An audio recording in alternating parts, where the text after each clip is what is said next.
I was approached by the press to give an interview about sexless relationships. Even the term itself is mild, euphemistic, so calling what is practically an estranged relationship a sexless relationship is overly gentle. Approach. Unfortunately, there is such a trend in sexology, and I do not agree with it, where increasingly mild terms are given to various serious sexual disorders so as not to hurt people's egos too much. What used to be called impotence is now referred to as erectile dysfunction. Of course, one could say that impotence is a permanent condition, while erectile dysfunction is, in most cases, only temporary. But even for permanent erectile dysfunction, the term used is erectile dysfunction, ED, or arousal disorder. Yes. So the word impotence is no longer preferred. The same applies to frigidity. There are no longer frigid women, only women with low sexual desire, women with low libido, hyposexual women, and the same is true for men.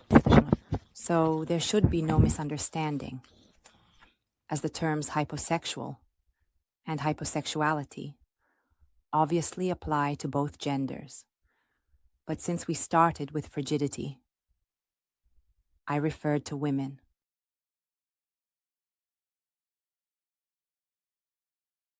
We no longer use the terms perverse or perversion either. I just recently wrote about this, and then someone called me on the phone asking how I could describe it as perversion when a man likes to expose his genitals, whether publicly or unsolicited, to anyone. Well, back in the day, these people were called satyrs, but today they are referred to as penis senders, exhibitionists, or show-offs. And when these are grouped under a collective term, it is definitely not called perversion, but rather a fetish. So, the terminology has become very, very refined here as well. My issue is not with the fact that we use such mild expressions for these, so to speak. I don't want these people to be stigmatized. Of course, I don't want anyone to be stigmatized, but a person won't stigmatize themselves, in quotes, even though it wouldn't hurt. It wouldn't hurt because awareness of the illness is necessary. Now, one can argue about whether it's good for a person to have awareness of their illness. Obviously, there will be many who say it's not good. But I am 100% sure that the first step towards any improvement, development, or healing is for a person to acknowledge that something is wrong with them. Now, it might not necessarily be an illness. It could be any kind of problem, like the inability to separate from one's mother, or vice versa. When the mother realizes that she is actually in love with her son, I also spoke about this in a previous issue of Fanny magazine. This is the Jocasta syndrome, but the point is that everyone should realize what their problem is, what their disturbance is, What is hindering them from having a balanced sexual life? And once they have called a spade, and finally called the sexless relationship by its original name, an estranged relationship, then from that point on, they begin on the path to improvement. Just by acknowledging that something is not right with me, something is not right with my relationship. So let's leave behind these gentle, sweet, kind, almost flattering names. Let's look in the mirror and be honest, at least with ourselves. Now, returning to the sexless relationship. How different it sounds to say sexless, which almost absolves a person from the fact that there should be sex in a relationship, because by calling it sexless, we create a new category in relationships. One relationship, Tom, is like this, and then another is like that. The third is sexless. The fourth is so-and-so, just one among many. So what? It's just another category. And from the word sexless, from this adjective, it doesn't show that, damn, something is not right here. In contrast, the name of an estranged relationship already indicates that a relationship should be warm, loving, and full of sex. But it is not, because estranged as a past participle shows that something started in the past. And it has also ended, and now we have reached a state and we are in it, and it has become fixed. This expression is very, very beautiful, and I would like to use this expression for this problem. Because no matter how friendly or loving a relationship, where there is no sex, is still estranged, thus in a passive structure. For a long time, we learned that in the Hungarian language, the passive structure is not beautiful, not native, not good.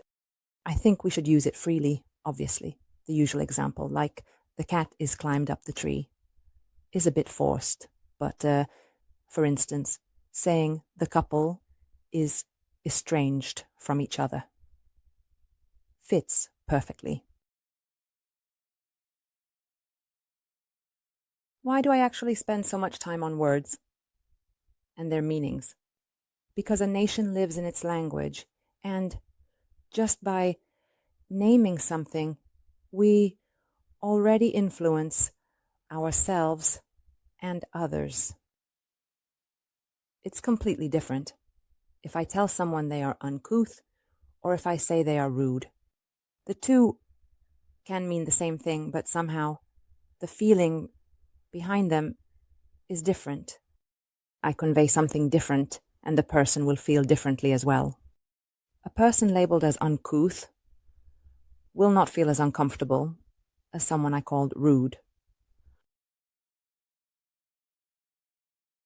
Now, returning to the topic of estranged relationships, indeed, those who are in an estranged relationship should feel uncomfortable because this is not normal.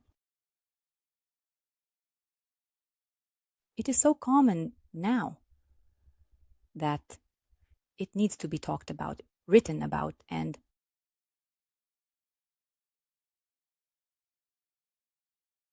I don't know exactly how it was in the past, but it's quite possible that there weren't as many sexless relationships as there are nowadays.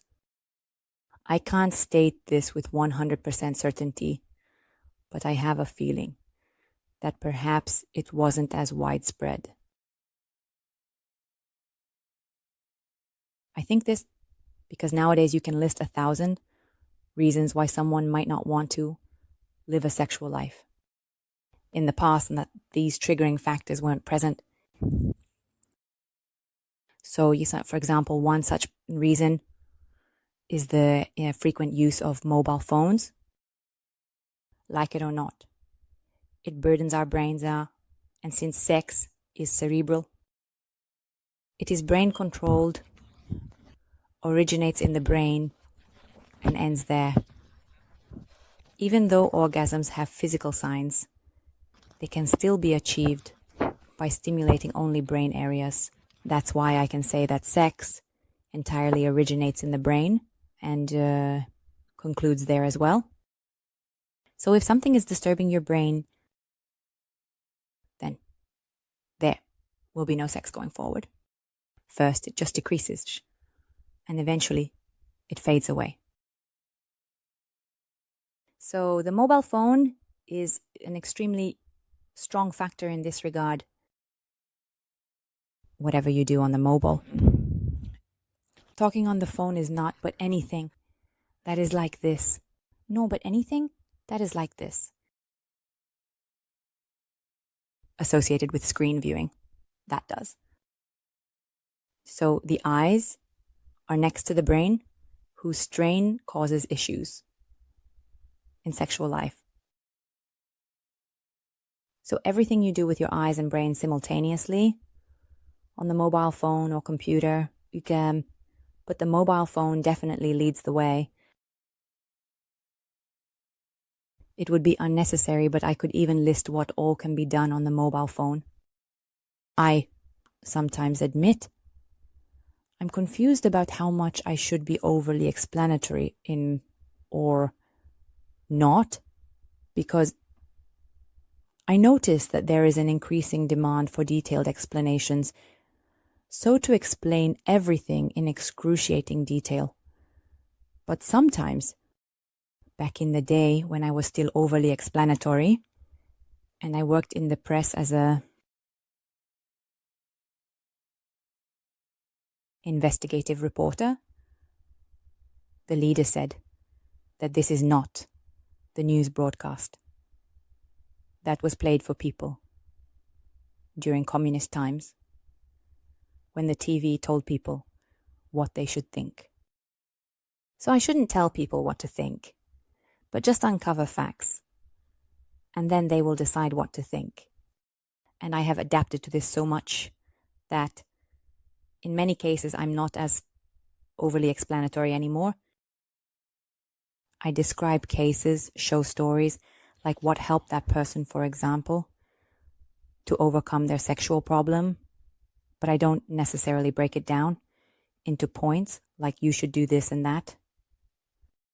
At the same time, there is a demand for this, so returning to the mobile phone, obviously browsing all kinds of social media, reading news. We talk very little about this, yet reading news can be just as distracting. Especially nowadays when there are a lot of negative news that greatly influence our lives. Then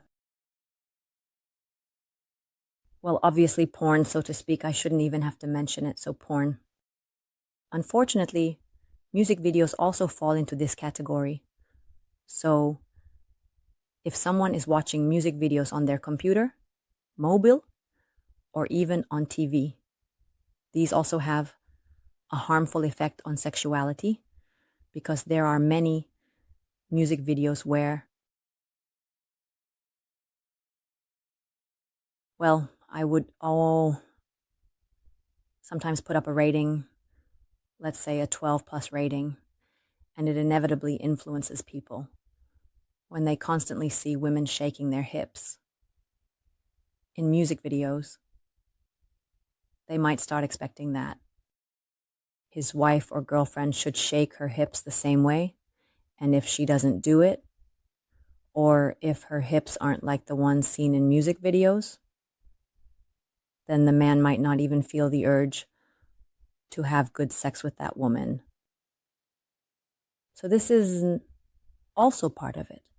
But I say that even innocent. sex-neutral news can be influential. Of course, the sweepstakes, those who play the lottery, or do anything on their mobile, that's not good either. Then there are the various interactive games, which are generally played on computers nowadays. In fact, any kind of game, quiz, survey, fortune-telling, anything that's on the internet, all of these belong here because the more you do them, the less your brain has left at the end of the day to be interested in sex. And of course, the endless chatting, dating, etc., etc.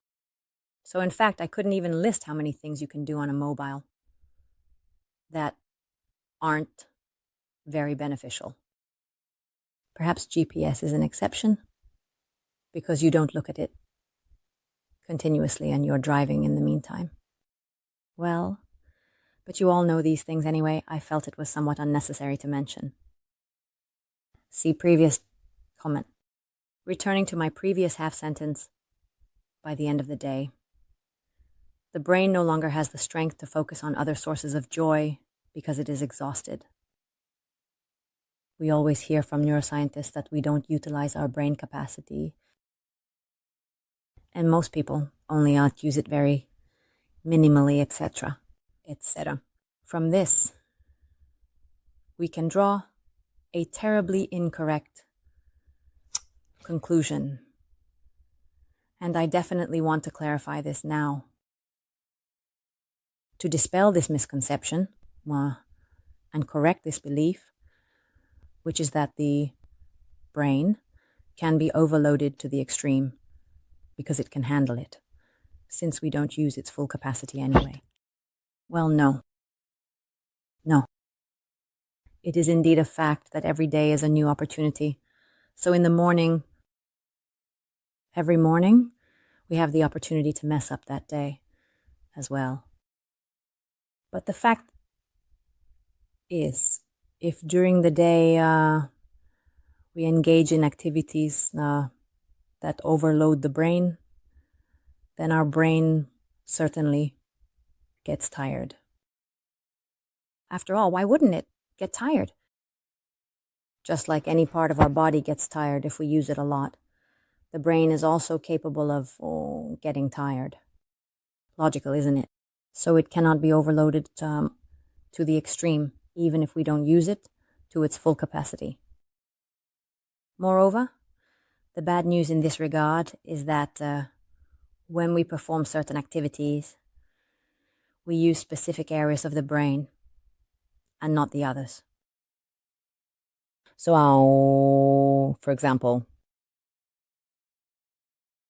in the case of porn addiction, it has been observed that the amygdala, the ventral striatum, and the anterior posterior cingulate cortex are activated, and the excessive activation of these three areas causes hypofrontality syndrome. I won't go into this too much now. Those who are interested can read my book titled How to Handle Porn Addiction. The point is that it's not good if we use a certain area of the brain too much.